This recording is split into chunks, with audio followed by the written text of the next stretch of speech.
നമ്മൾ ട്രെയിനിൽ ബാംഗ്ലൂരിൽ നിന്ന് നാട്ടിലോട്ട് പോയപ്പോ ഒരു അമ്മേനെ പരിചയപ്പെട്ടു.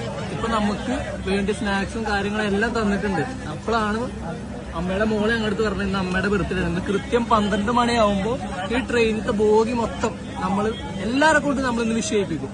നടക്കുമല്ല അറിയില്ല, നമുക്ക് നോക്കാം.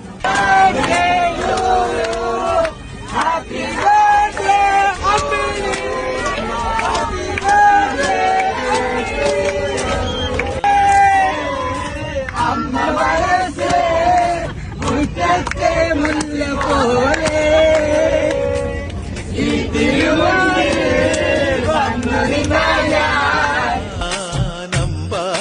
പൈക്കിടാവ് തീരെന്നും സൂര്യനുദിച്ചിരുന്നു, എന്നെന്നും സൂര്യനുദിച്ചിരുന്നു.